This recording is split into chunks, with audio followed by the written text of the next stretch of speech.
अगर आप web developer, graphic designer या वीडियो एडिटर हैं, तो आज की वीडियो आपके लिए बहुत यूज़फुल होने वाली है। आज मैं आप लोगों को स्टेप बाय स्टेप दिखाऊँगा कि गूगल और क्लॉड दोनों का इस्तेमाल करके आप डायरेक्ट क्लाइंट को फाइंड कैसे कर सकते हैं, प्लस उन क्लाइंट्स की नीड्स को कैसे फाइंड आउट करेंगे और उनको अप्रोच कैसे करेंगे, ये मैं आपको रियल एग्जांपल्स के साथ बताऊँगा। इस वीडियो के अंदर मैं रियल एस्टेट एजेंसीज को फोकस करूंगा क्योंकि ये एक ऐसी इंडस्ट्री है जहां पर वेब डेवलपमेंट की बहुत ज़रूरत रहती है, ग्राफिक डिज़ाइनर्स की बहुत ज़रूरत रहती है और आजकल के ट्रेंड्स के मुताबिक रियल एस्टेट कंपनीज को या एजेंसीज को वीडियो एडिटर की बहुत ज़्यादा ज़रूरत है। गूगल पर रेलिवेंट रियल एस्टेट एजेंसीज को टारगेट कैसे करेंगे, उनके बिजनेस को एनालाइज कैसे करेंगे, उनके बिजनेस के अंदर वो पोटेंशियल डिसीजन मेकर्स को कैसे फाइंड आउट करेंगे। इस वीडियो के अंदर मैं आपको लीड जनरेशन की एक डिटेल्ड शीट भी शेयर करूंगा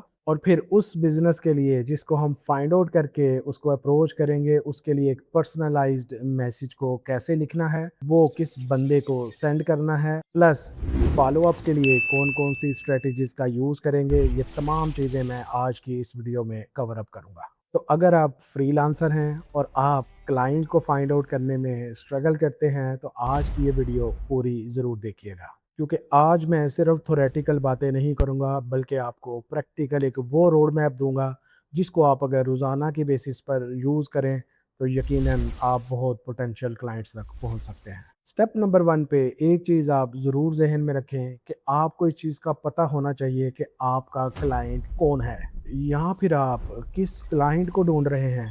अगर आप जस्ट गूगल ओपन करके ये सर्च करें कि बिजनेसेस इन यूके, तो आपके पास एक लंबी चौड़ी लिस्ट तो आ जाएगी, लेकिन ये एक लंबी लिस्ट से आपको कैसे पता चलेगा कि कौन सा ऐसा क्लाइंट या कौन सी ऐसी कंपनी है जो आपकी सर्विसेज बाय करने में इंटरेस्टेड है। इसी वजह से सबसे पहले हम फिक्स करते हैं कि हमें फोकस किन क्लाइंट्स पर करना है। तो इस चीज़ के लिए 3 चीज़ें आपको सबसे पहले डिफ़ाइन करनी होती हैं। नंबर 1 पे है कि आप किस कंट्री के क्लाइंट को फाइंड आउट करेंगे। जैसा कि मैंने अपनी शीट के अंदर इस चीज़ को लिखा है कि मेरा जो टारगेट क्लाइंट होगा वो यूके का होगा। इसके अलावा दूसरी चीज़ ये है कि मेरी निश क्या होगी, यानी मैं किस निश के क्लाइंट्स को फोकस करूँगा। तो इसके लिए मैंने लॉक किया है रियल एस्टेट एजेंसीज़ को और तीसरे नंबर पर है कि मैं इनको कौन-सी सर्विस सेल करूँगा। अब सर्विसेज सेल करने के लिए मैंने 3 सर्विसेज आप लोगों के लिए चूज़ की हैं। नंबर 1 पे है अगर आप वेब डेवलपर हैं तो फिर वेब डेवलपर, नंबर 2 पर है ग्राफिक डिज़ाइनर और नंबर 3 पे है वीडियो एडिटर्स। आप अपनी फ्रीलांसिंग में कौन-सी इन तीनों में से स्किल यूज़ करते हैं, उनमें से इन स्किल्स का इस्तेमाल करके यानी इन सर्विसेज का यूज़ करके हम देखेंगे कि यूके में कौन-सी रियल एस्टेट कंपनीज़ हैं जिनको एक ग्राफिक डिज़ाइनर की ज़रूरत होगी, जिनको एक वेब डेवलपर की ज़रूरत होगी और जिनको एक वीडियो एडिटर की ज़रूरत होगी। यहाँ पर एक और पॉइंट कवर अप कर लेते हैं कि फॉर एग्ज़ाम्पल अगर आप एक वेब डेवलपर हैं, तो आपको पता होना चाहिए कि मैं एज़ अ वेब डेवलपर किसी भी बिज़नेस को क्या सर्विस प्रोवाइड कर सकता हूँ। फॉर एग्ज़ाम्पल नॉर्मली जो वेब डेवलपर होते हैं वो वेब डेवलपमेंट की सर्विसेज़ प्रोवाइड करते हैं, या वो वेबसाइट की मेंटेनेंस की सर्विसेज प्रोवाइड करते हैं, या वो वेबसाइट की स्पीड अप के लिए काम करते हैं एंड सो ऑन। ये एक लंबी लिस्ट हो सकती है, लेकिन आपको ये पता होना चाहिए कि मैं एग्जैक्ट कौन सी सर्विस अपने क्लाइंट्स को ऑफर करूंगा। सिमिलरली अगर आप एक ग्राफिक डिज़ाइनर हैं तो आपको पता होना चाहिए कि मैं एज अ ग्राफिक डिज़ाइनर मेरी स्पेशलिटी क्या है, मैं कौन सी चीज़ अपने क्लाइंट्स को ऑफर करूंगा। फॉर एग्जांपल आप पोस्टर्स को ऑफर कर सकते हैं, फॉर एग्जांपल आप किसी भी प्रॉपर्टी मार्केटिंग के ग्राफिक्स को जो है वो ऑफ़र कर सकते हैं। आप सोशल मीडिया की पोस्ट को ऑफ़र कर सकते हैं। आप ब्रोशर्स और एड्स को ऑफ़र कर सकते हैं। इसी तरीके से अगर आप वीडियो एडिटर हैं तो आपको पता होना चाहिए कि मैं एज़ अ एडिटर अपने क्लाइंट्स को कौन-सी सर्विसेज़ प्रोवाइड कर सकता हूँ।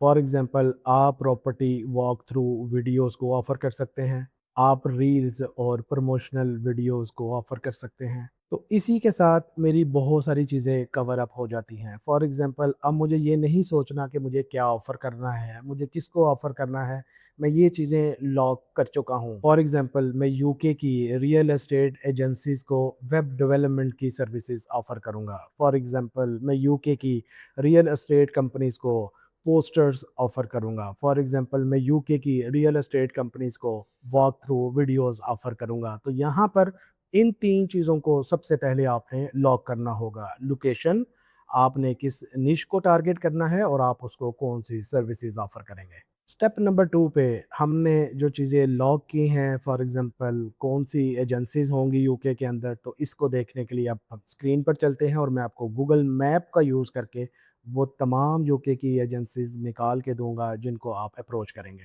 इसके लिए सबसे पहले आप गूगल सर्च यूज़ करें। फॉर एग्ज़ाम्पल मैं यहाँ पर लिखता हूँ real estate agencies London UK. जैसे ही मैं सर्च बटन पर क्लिक करूँगा, तो मेरे पास यूके की वो तमाम कंपनीज़ यहाँ पर रेड कलर में हाइलाइटेड हैं जो कि रियल एस्टेट में काम करती हैं। ये मुझे लंदन की रियल एस्टेट एजेंसीज़ का रिज़ल्ट देगा, लेकिन यहाँ पर हमें एक और चीज़ देखनी है कि फॉर एग्ज़ाम्पल अगर मैं रियल एस्टेट एजेंसीज़ की जगह एस्टेट एजेंट्स भी लिखूँ, तो फिर भी मुझे यहाँ पर कुछ ना कुछ रिज़ल्ट जो हैं वो शो होंगे। लेट्स सपोज़ अगर मैं एस्टेट एजेंट्स लिखूँ, तो यहाँ पर देखिए आप मुझे डिफरेंट रिजल्ट जो हैं कंपनीज़ के वो शो हो रहे हैं। इसका मतलब ये है कि आपने कीवर्ड्स को बहुत वाइज़ली यूज़ करना है। लाज़मी नहीं कि आप सिर्फ़ एक ही कीवर्ड के ऊपर सेम इंडस्ट्रीज़ या सेम कंपनीज़ को सर्च करें। एक कीवर्ड चेंज होने से मेबी आपका एक पोटेंशियल क्लाइंट जो है वो आप उसको विन कर सकें। अब यहाँ पर मेरे पास जितनी भी कंपनीज़ आई हैं, मैं इन कंपनीज़ को फ़ोकस करूँगा। अब यहाँ पर अक्सर लोग क्या मिस्टेक करते हैं कि वो सिंपली कोई भी रैंडम कंपनी को उठाते हैं, उसका ईमेल एड्रेस फाइंड आउट करते हैं और उसको एक सिंपल जेनेरिक सी ईमेल कर देते हैं। ये एक बहुत गलत तरीका है। मैं ये नहीं करूँगा, बल्कि मैं यहाँ पर क्या करूँगा कि इस लिस्ट के अंदर से पोटेंशियल क्लाइंट्स यानी उन कंपनीज़ को फाइंड आउट करूँगा जिनको मेरी सर्विसेज़ चाहिए होंगी। अब ये कैसे पता चलेगा? इसके लिए मुझे क्या करना होगा कि क्या मैं यहाँ पे अगर कोई भी एक कंपनी ओपन करता हूँ, तो मुझे ये देखना होगा कि क्या ये कंपनी वाक़ई एक रियल एस्टेट एजेंसी है? क्या ये वाक़ई यूके में ऑपरेट कर रही है? तो यहाँ पर अगर आप देखें तो मुझे इस कंपनी का वो तमाम डाटा नज़र आ रहा है कि ये यूके में है, इसका एड्रेस यहाँ पर मेंशन है, इसकी वेबसाइट भी मौजूद है और इसका फ़ोन नंबर भी मौजूद है जो कि यूके का फ़ोन नंबर है। यहाँ पर मैं आपको एक पॉइंट और क्लियर कर दूँ कि फॉर एग्ज़ाम्पल जब मैंने कीवर्ड यूज़ किया था कि मुझे रियल एस्टेट कंपनी चाहिए जो कि यूके में हो। अगर आप कंट्री वाइज़ सर्च नहीं भी करना चाहते, तो आप इसको सिटी वाइज़ भी कर सकते हैं। अब सिटी वाइज़ करने के लिए आपको अपने कीवर्ड्स के अंदर वो वाले कीवर्ड्स को मेंशन करना है। लेट्स सपोज़ मैं यहाँ पर लिखता हूँ real estate agencies Manchester UK. अब यहाँ पर क्या होगा कि मुझे वो वाली रियल एस्टेट एजेंसीज़ नज़र आएँगी जो कि मैनचेस्टर के अंदर काम कर रही हैं। इसका रूल भी यही है कि आप यहाँ पर डिफरेंट कंपनी की जो लिस्ट देखते हैं, आपने इस लिस्ट में से किसी एक कंपनी को चूज़ करना है और उसकी वो तमाम डिटेल्स देखेंगे कि क्या ये कंपनी वाक़ई मैनचेस्टर के अंदर काम भी कर रही है?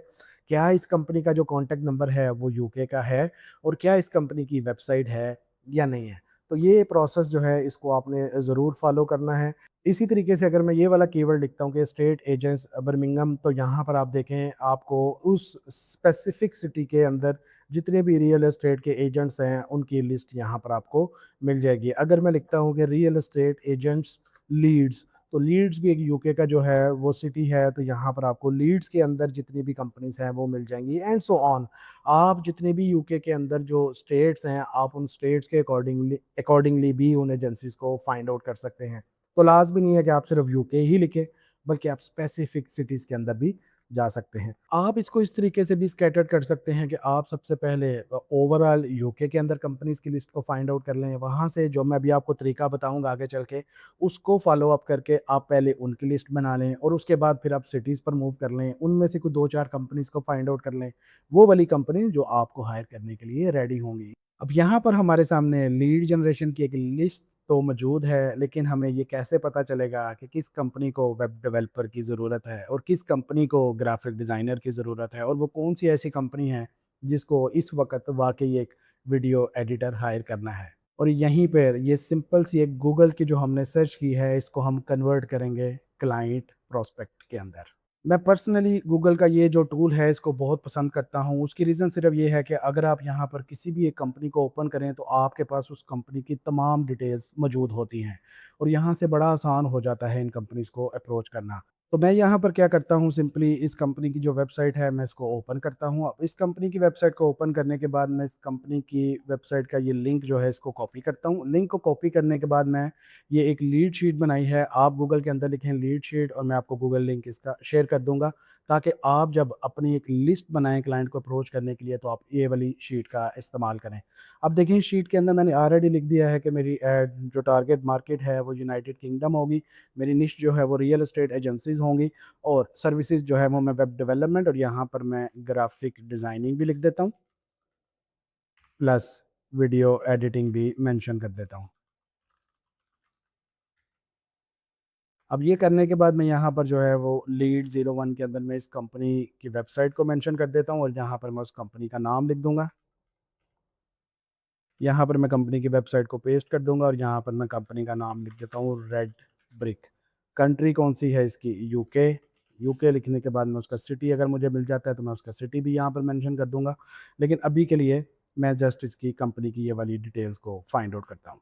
इसी तरीके से अगर आपके पास इस कंपनी का कॉन्टैक्ट नंबर हो तो आप वो कॉन्टैक्ट नंबर भी मेंशन कर सकते हैं। अगर आप गूगल मैप पर जाएँ तो ये आपको इस कंपनी का जो है वो कॉन्टैक्ट नंबर नज़र आएगा। मैं इस कॉन्टैक्ट नंबर को भी यहाँ पर जो है वो मेंशन कर देता हूँ। फॉर एग्ज़ाम्पल यहाँ पर इस कंपनी का फ़ोन नंबर मैं ऐड कर देता हूँ। फ़ोन नंबर ऐड करने के बाद अगर आपको कंपनी का जो ईमेल एड्रेस है, अगर वो भी आपको यहाँ से मिल जाता है तो आप इसका ईमेल एड्रेस भी जो है वो यहाँ पर लिख सकते हैं। अब चूँकि यहाँ पर जो है वो कंपनी का ईमेल एड्रेस नहीं है, लेकिन कंपनी का एड्रेस यहाँ पे मौजूद है। मैं इसको कॉपी करता हूँ, कॉपी करने के बाद मैं गूगल शीट पे आऊँगा और यहाँ पर इस कंपनी का जो है वो मैं एड्रेस भी यहाँ पर मेंशन कर देता हूँ। फॉर एग्ज़ाम्पल यहाँ पर मैं कर देता हूँ कंट्री यूके है और इसका सिटी जो है वो मुझे नहीं पता और मैं इस सिटी की जगह पे ही इस कंपनी का जो है वो एड्रेस मेंशन कर देता हूँ। ये इन्फॉर्मेशन गैदर करने का पर्पस सिर्फ ये है कि हम कंपनी को बेहतर तरीके से अंडरस्टैंड कर सकें कि क्या वाक़ई उस कंपनी को एक डेवलपर, एक एडिटर और एक ग्राफ़िक डिज़ाइनर की ज़रूरत है या नहीं। क्योंकि इससे पहले आप जब उन कंपनीज़ को अप्रोच करते रहे हैं, तो आप रैंडमली अप्रोच करते हैं, बिना ये जाने कि क्या वो कंपनी इस वक़्त आपको जो है वो हायर करने के लिए रेडी भी है या नहीं। लेकिन इन स्टेप्स के बाद आपको ये क्लियरली पता चलेगा कि वाक़ई कंपनी को आपकी ज़रूरत है या नहीं है।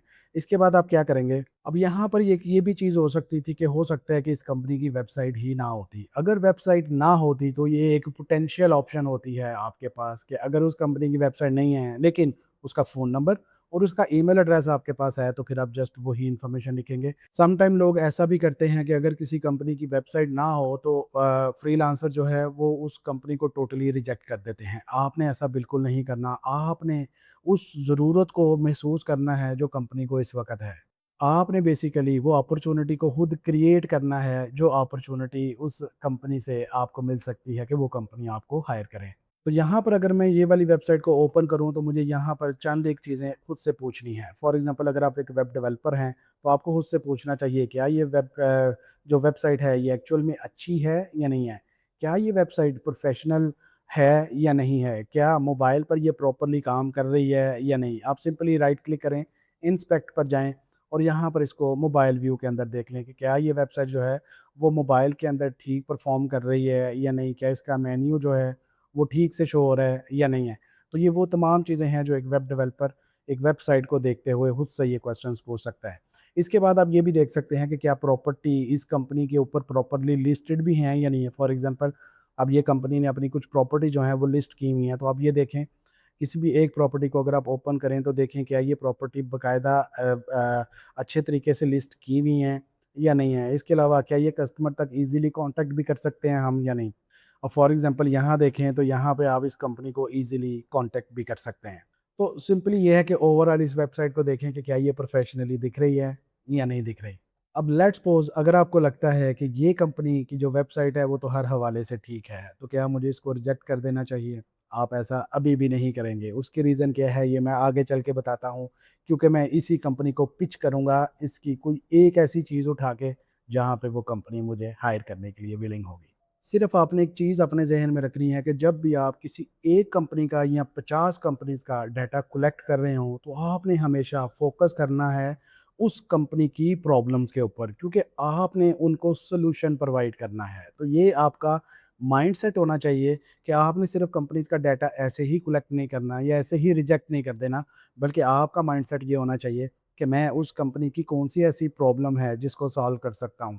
तो अगर आप as a problem solver company के पास जाएँगे तो फिर ऑब्वियसली आपको फ़ोकस करना होगा उस कंपनी की वो प्रॉब्लम्स को आइडेंटिफ़ाई करें, जहाँ पर आप उनको कोई भी सॉल्यूशन प्रोवाइड कर सकें और वो कंपनी कल को आपको हायर करे।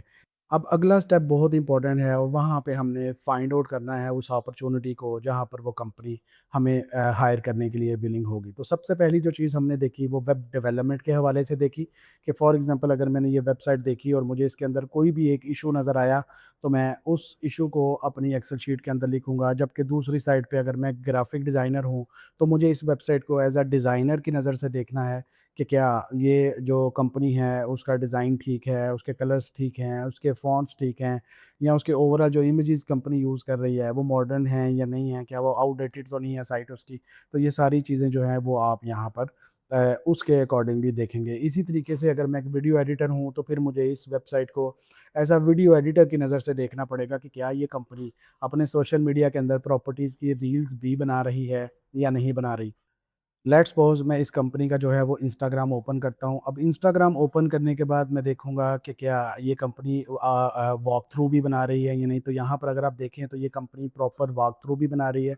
फिर मैं ये देखूँगा कि क्या ये कंपनी जो है वो प्रॉपरली अपनी रील्स को अपलोड कर रही है या नहीं। तो ये देखें आप इस कंपनी की अच्छी-खासी जो है वो रील्स रेगुलर बेसिस के ऊपर अपलोड हो रही हैं। अगर मैं इस रील का टाइम देखूँ तो ये 3 दिन पहले अपलोड हुई है। अगर मैं इस रील का टाइम देखूँ तो ये भी 3 दिन पहले अपलोड हुई है। अगर मैं इस रील का देखूँ तो ये 2 वीक्स पहले अपलोड हुई है। तो दैट मीन्स के कंपनी कंसिस्टेंटली अपना जो कंटेंट है वो अपलोड कर रही है। लेकिन यहीं पे मुझे एक इस कंपनी का वीक पॉइंट नज़र आया है कि यहाँ पर जो ये कंपनी अपनी रील्स को अपलोड कर रही है उसकी क्वालिटी इतनी अच्छी नहीं है। अब मैं अगर एक वीडियो एडिटर हूँ, तो मैं अगर इस प्रॉब्लम को आइडेंटिफ़ाई कर लेता हूँ तो मैं अपनी एक्सेल शीट के अंदर इस प्रॉब्लम को इस तरीके से मेंशन करूँगा कि कंपनी की जो रील्स हैं वो इतनी हाई क्वालिटी रील्स नहीं हैं। फिर आप ये भी देख सकते हैं कि क्या ये कंपनी अपनी यूट्यूब के ऊपर भी अपना कंटेंट दे रही हैं या नहीं दे रही। तो यहाँ पर देखें इस कंपनी का यूट्यूब चैनल नहीं है, तो दैट मीन्स कि ये कंपनी यूट्यूब के ऊपर अपनी कोई भी प्रमोशन नहीं कर रही। इसी तरह से अगर मैं एक वीडियो एडिटर हूँ तो मुझे इस चीज़ को भी आइडेंटिफ़ाई करना होगा कि अगर मैं इस कंपनी को इस चीज़ के ऊपर पिच करूँ कि आपका जितना भी कंटेंट है वो यूट्यूब पर भी होना चाहिए, क्योंकि बहुत से लोग जो हैं वो यूट्यूब से भी फाइंड आउट करते हैं रियल एस्टेट से किसी भी प्रॉपर्टी को बाय करने के लिए। तो वैसे भी अगर यूट्यूब के ऊपर भी ये कंपनी जो है वो अपने शॉर्ट्स को अपलोड करती रहे, तो इक्वल अपॉर्च्युनिटी होती है जो उसको इंस्टाग्राम से मिलती है और यूट्यूब से भी उसको वही अपॉर्च्युनिटी मिल सकती है। फिर हम इस कंपनी की जो वीडियो की एडिटिंग है हम उसको देख सकते हैं कि क्या जो एडिटिंग है, जो जो कैप्शंस यूज़ किए गए हैं या ओवरऑल जो इफ़ेक्ट्स हैं, क्या वो प्रोफेशनल हैं या नहीं है।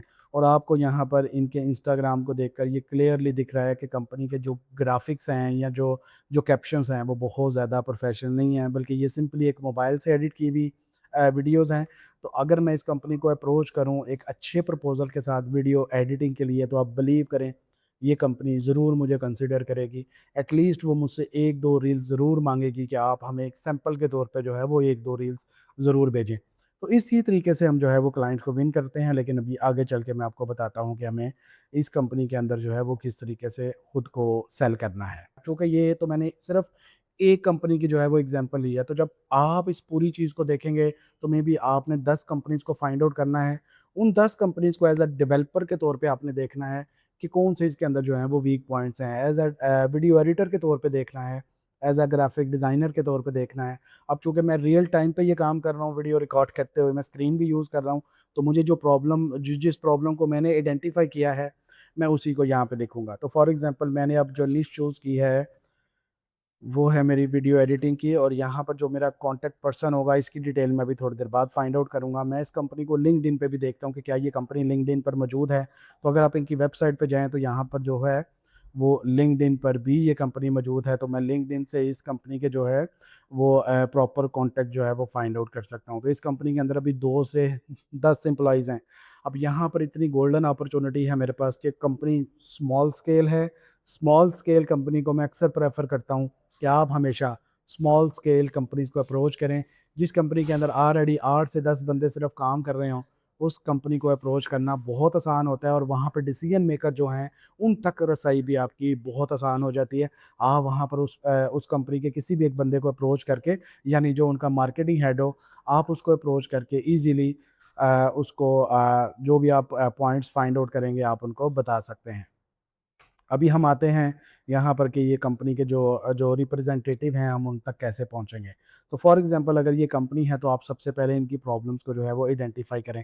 तो मैं अपनी शीट के अंदर जाता हूँ और मैं यहाँ पर देखता हूँ कि क्या मेरे पास यहाँ पर अपॉर्च्युनिटी किसकी है। तो मेरे पास यहाँ अपॉर्च्युनिटी है इस कंपनी की रील्स को इम्प्रूव करने की। तो मैं यहाँ पर मेंशन कर देता हूँ कि रील्स इम्प्रूवमेंट।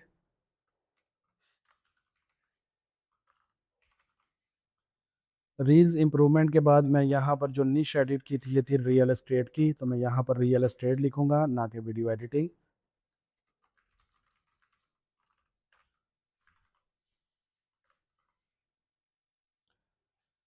इसके अलावा कंपनी का जो ईमेल एड्रेस है, उसको मैं फाइंड आउट करने की कोशिश करता हूँ, अगर मुझे इस कंपनी का ईमेल आईडी मिल जाए, तो मैं यहाँ पर इस कंपनी का ईमेल आईडी यहाँ पर पड़ा हुआ है मेरे पास, तो मैं इसकी वेबसाइट से ही इसका ईमेल आईडी कॉपी करूँगा और इसको भी मैं अपनी एक्सेल शीट के अंदर जो है वो लिख दूँगा। अब हम अपने इस प्रोसेस को थोड़ा और स्मार्टर बनाएँगे। स्मार्ट बनाने के लिए मैं सिंपली क्या करूँगा कि जो डाटा अभी तक मैंने गैदर किया है, मैं ये डाटा सिंपली क्लाउड को दूँगा। अब यहाँ पर लोग एक और गलती करते हैं, वो क्या करते हैं कि एक सिंपल कंपनी का इंस्टाग्राम पकड़ते हैं, कंपनी की वेबसाइट को पकड़ेंगे और वो क्लाउड को दे देते हैं कि इस कंपनी के अंदर जो भी चीज़ें हैं ना, वो हमें बताओ, कंपनी को कैसे अप्रोच करना चाहिए, इस कंपनी के लिए हमें ना एक ईमेल लिख के दे दो। ये एक बहुत गलत तरीका है। जब तक आप उस कंपनी को खुद से थोड़ा स्टडी नहीं करेंगे, एज़ अ ह्यूमन जब आप उस कंपनी की प्रॉब्लम्स को आइडेंटिफ़ाई कर रहे होते हैं, वो काम क्लाउड भी नहीं कर सकता। और जब आप क्लाउड के पास जाते हैं और अपनी जब तक मेरे पास ये बहुत रफ़ सी वर्किंग है, जब तक मेरे पास ये वाली वर्किंग नहीं होगी, तो क्लाउड भी मुझे उस तरीके से रिस्पॉन्ड नहीं कर पाएगा। तो आप एटलीस्ट इनिशियली जो है, वो इतनी सी जो है वो स्टडी ज़रूर करें कि कंपनी को जो है वो गूगल से फाइंड आउट करें। उसके अलावा जो है वो उसकी वेबसाइट को देखें, अभी जैसे हमने इसकी वेबसाइट को देखा था, आप उसके सोशल मीडिया को देखें। इसके अलावा प्रॉब्लम को आइडेंटिफ़ाई करने की खुद कोशिश करें और उसके अलावा जो इन्फॉर्मेशन आपको मिलती है उसको उस एक्सेल शीट के अंदर जो है वो लिखें और वो इन्फॉर्मेशन फिर आप जो है सिंपली क्लाउड को दें। तो अभी देखिएगा मैं यहाँ पर क्लाउड को ओपन करता हूँ, क्लाउड को ओपन करने के बाद मैंने जो इन्फॉर्मेशन यहाँ पे लिखी है, मैं सिंपली इस प्रॉम्प्ट के साथ मैं ये इन्फॉर्मेशन जो है वो क्लाउड को दूँगा। अब ये प्रॉम्प्ट भी आपको जो है वो इसी गूगल शीट के अंदर जो है वो मिल जाएगी। मैं आपको ये वाली प्रॉम्प्ट भी दे दूँगा। तो मैं सिंपली क्या करता हूँ, मैं ये वाली प्रॉम्प्ट लिखता हूँ, I offer video editing, analyse the following real estate based only on the information I provide, identify potential opportunity and so on. अगर आप इसको रीड करेंगे तो आपको पता लग जाएगा कि मैं बेसिकली क्लाउड को ये बोल रहा हूँ कि मैंने जो डाटा गैदर किया है, एज़ अ वीडियो एडिटर के तौर पे मुझे बताओ कि मुझे इस कंपनी को जो है वो किस तरीके से अप्रोच करना चाहिए। इसी प्रॉम्प्ट के अंदर मैंने इसे ये भी लिख दिया कि आपने इसमें खुद से कोई भी इनपुट नहीं देनी, बल्कि जो डाटा मैंने प्रोवाइड किया है उसी के अकॉर्डिंगली मुझे सिंपली बताना है कि तुम्हारी ऑब्जर्वेशन क्या है। तो मैं क्या करता हूँ, ये जो डाटा मैंने यहाँ पर गैदर किया है, मैं ये तमाम डाटा एज़ अ स्क्रीनशॉट के तौर पे भी ले सकता हूँ। तो मैं यहाँ पर एक स्क्रीनशॉट ले रहा हूँ। ये स्क्रीनशॉट मैं इसको प्रोवाइड कर दूँगा। इसी तरीके से जो मेरे पास आगे स्क्रीनशॉट जो डाटा है, मैं इसका भी स्क्रीनशॉट ले लेता हूँ और ये स्क्रीनशॉट भी मैं इसको प्रोवाइड कर दूँगा। इसके अलावा जो मेरे पास नेक्स्ट इस कंपनी का जो अपॉर्च्युनिटी है, मैं वो भी लिख देता हूँ। अब यहाँ पर आप अपॉर्च्युनिटी को थोड़ा और भी एक्सप्लेन कर सकते हैं कि reels improvement, video quality improvement. एक और चीज़ भी आप यहाँ पे लिख सकते हैं, मॉडर्न सबटाइटल्स, क्योंकि जो हमने रील्स देखी थी उसके अंदर जो सबटाइटल्स थे वो इतने अच्छे नहीं थे। तो मैंने ये वाली चीज़ यहाँ पे मेंशन करके इसका भी स्क्रीनशॉट लिया और ये भी मैं सिंपली क्लाउड को दे रहा हूँ। अब जैसे ही मैं ये चीज़ें क्लाउड को देता हूँ तो देखते हैं क्लाउड मुझे कैसे रिस्पॉन्ड करता है। अब ये चीज़ें इसलिए इम्पोर्टेंट हैं कि पहले हमने रॉ डाटा फाइंड किया, अब जैसे ही मैं ये एआई को दूँगा तो हमारा डाटा रिफ़ाइन होके हमारे सामने आएगा। अब जब डाटा आपका रिफ़ाइन हो जाता है तो फिर डिसीज़न करना हमारे लिए आसान हो जाता है। उस कंपनी की हो सकता है मज़ीद प्रॉब्लम्स को भी हम आइडेंटिफ़ाई कर लें और उसके बाद फिर हम इस कंपनी को ईज़िली अप्रोच कर सकते हैं। यहाँ पर मैं क्या करूँगा, मैं क्लाउड को एक और प्रॉम्प्ट देता हूँ जहाँ पर मैं उसे बताता हूँ कि मुझे जो भी तुम आउटपुट दोगे वो इस फॉर्मेट में होना चाहिए और जो प्रॉब्लम मैंने आइडेंटिफ़ाई की है मैं उसको भी यहाँ पे हाइलाइट कर दूँगा, प्रॉब्लम आई आइडेंटिफाइड। जो मैंने एक्सेल शीट के अंदर प्रॉब्लम लिखी थी, मैं इसी प्रॉब्लम को यहाँ पर इसको कॉपी कर दूँगा और फिर मैं इसको करता हूँ एंटर और अब देखते हैं हमें क्लॉट किस तरीके से रिस्पॉन्ड करता है। ये एक सिंपल सा प्रोसेस है, आप थोड़ी रिसर्च करेंगे, डाटा रहा होगा और एआई आपके डाटे को रिफाइन करता जाएगा।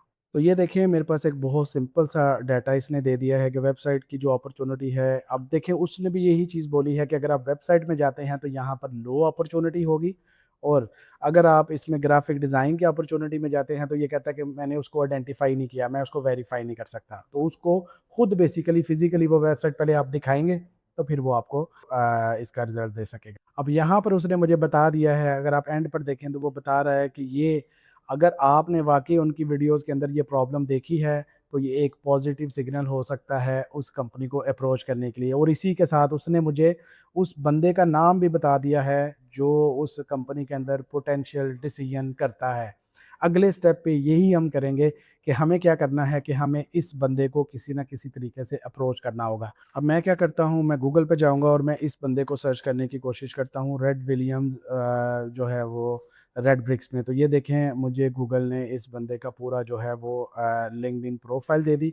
ये है एक्चुअली वो पर्सन जो इस कंपनी के अंदर काम करता है। अगर मैं इसकी कॉन्टैक्ट इन्फॉर्मेशन पे क्लिक करूँ तो मुझे इसका कॉन्टैक्ट यहाँ पर नहीं मिल रहा, लेकिन मैं किसी न किसी तरीके से कोशिश करूँगा कि मुझे इस पर्सन का जो है वो कॉन्टैक्ट मिल जाए।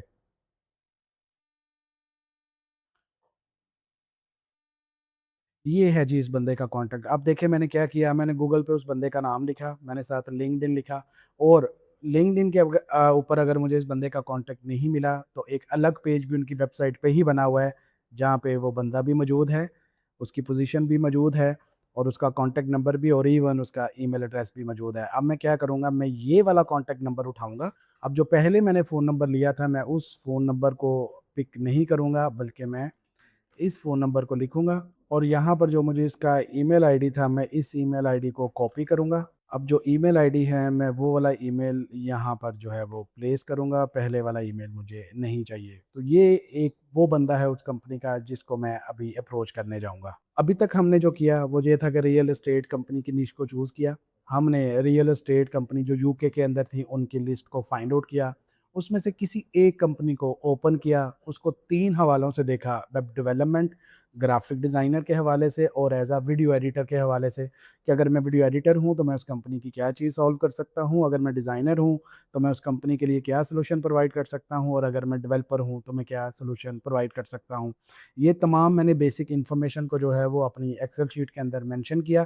फिर मैंने ये देखा कि उस कंपनी की प्रॉब्लम क्या है, जब मुझे प्रॉब्लम नज़र आई, तो वो वीडियो एडिटिंग के अंदर थी, मैंने उस प्रॉब्लम को भी हाईलाइट कर दिया। अब मैं एज़ अ वीडियो एडिटर अपनी इस तमाम इन्फॉर्मेशन को क्लाउड को देता हूँ। क्लाउड उन उस इन्फॉर्मेशन को रिफ़ाइन करता है। वो इन्फॉर्मेशन जब रिफ़ाइन होती है, तो क्लाउड मुझे ये भी बताता है कि आपको किस बंदे को अप्रोच करना चाहिए। मैं उस बंदे को गूगल पे सर्च करता हूँ, उसका कॉन्टैक्ट फाइंड आउट करता हूँ। फाइंड आउट करने के बाद मेरी ये लीड थोड़ी-सी रिफ़ाइन हो जाती है। यहाँ पर आप ये भी चीज़ याद रखें कि सम टाइम आपको ये कॉन्टैक्ट इन्फॉर्मेशन किसी स्पेसिफ़िक पर्सन की नहीं भी मिलती है। तो इसके लिए आप सिंपली क्या करें कि कंपनी के वेबसाइट पे चले जाएँ, और वहाँ पे जो कॉन्टैक्ट पेज होगा, आप उस कॉन्टैक्ट पेज के ऊपर उस बंदे के नाम से उस कंपनी को ईमेल करेंगे, और फिर वो कंपनी उस बंदे को आपकी ईमेल जो है वो फॉरवर्ड कर देगी। इसी तरीके से इस बंदे की जो लिंक्डइन की प्रोफ़ाइल थी, आप उसकी लिंक्डइन प्रोफ़ाइल को भी कॉपी करके यहाँ पर मेंशन करेंगे। इस बंदे की पोज़ीशन क्या है, आपको उस बंदे की जो पोज़ीशन है उस कंपनी के अंदर वो भी पता होनी चाहिए। ये डायरेक्टर है, तो मैं यहाँ पर लिख देता हूँ कि ये डायरेक्टर है।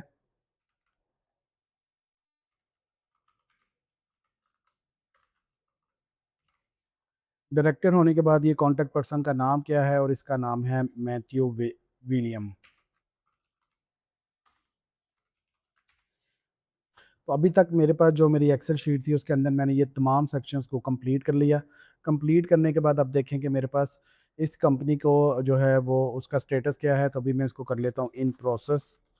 आप इसको इन प्रोसेस पे ले जाएँ, और आपने इसके साथ कब कॉन्टैक्ट करना है वो हम बाद में डिसाइड करेंगे। अब जब आपके पास ये वाली तमाम चीज़ें कंप्लीट हो जाएँ, इन चीज़ों को कंप्लीट करने के बाद अब मैं क्लॉड के पास वापस जाता हूँ, और मैं इसे लिखता हूँ, write a short personalised outreach messages to the decision maker of this real estate agent, और मैं उसको बता भी देता हूँ डिसीजन मेकर का नाम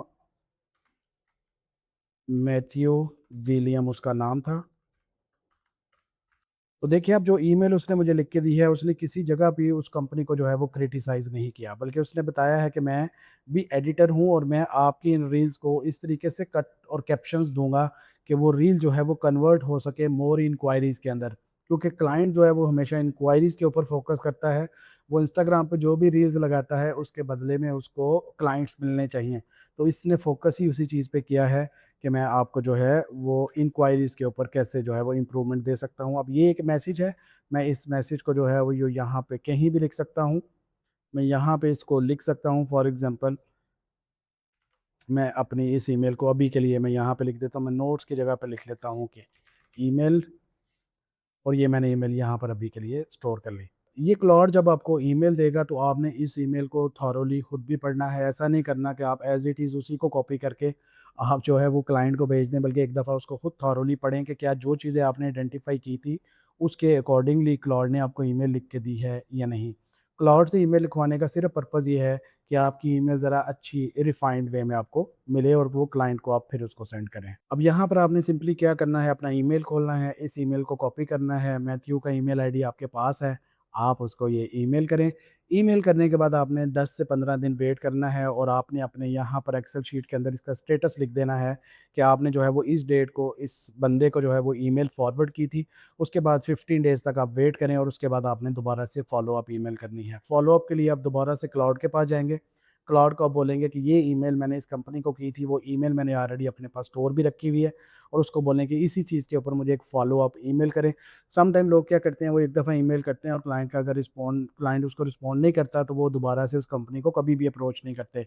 ऐसा नहीं है कि वो कंपनी आपकी उन सर्विसेज़ के ऊपर इंटरेस्टेड ना हो, बल्कि होता ये है कि वो कंपनी को उस वक़्त आपकी ज़रूरत नहीं होती है, या फिर होता ये है कि सम टाइम कंपनी जो है वो इतनी ज़्यादा ईमेल्स आती हैं, वो उनको रीड नहीं कर पाती हैं। लेकिन वो जब भी आपकी ईमेल्स को रीड करती हैं, तो आपको वो ज़रूर अप्रोच करती हैं। अगर कभी आप स्किप भी हो जाएँ तो फ़ॉलो अप ईमेल का मतलब सिर्फ़ ये होता है, तो ये दोबारा ईमेल करने का पर्पज़ सिर्फ़ ये होता है कि एट लीस्ट कंपनी के इनबॉक्स के अंदर आप ज़रूर रहें। ये है एक सिंपल सा क्लाइंट हंटिंग का प्रोसेस। अगर आप इस प्रोसेस को थॉरोली अप्लाई करें, आप बिलीव करें, आप ये एक प्रॉपर अपना सिस्टम बना सकते हैं। और मैं यही चीज़ जो है वो प्रमोट करता हूँ कि आप फाइवर और अपवर्क से थोड़ा-सा बाहर आके अपना इस तरह का एक क्लाइंट हंटिंग का सिस्टम जो है एस्टेब्लिश करें, ताकि आप डेली बेसिस के ऊपर एट लीस्ट 1 या 2 कंपनीज़ को ज़रूर अप्रोच करें। आप खुद सोचें कि अगर आप रोज़ाना के बेसिस पे 2 कंपनीज़ को भी अप्रोच करते हैं, तो 1 मंथ में आप 50-60 कंपनीज़ तक अपना वो मैसेज या अपनी वो सर्विसेज़ या अपना वो पोर्टफ़ोलियो ज़रूर पहुँचा सकते हैं।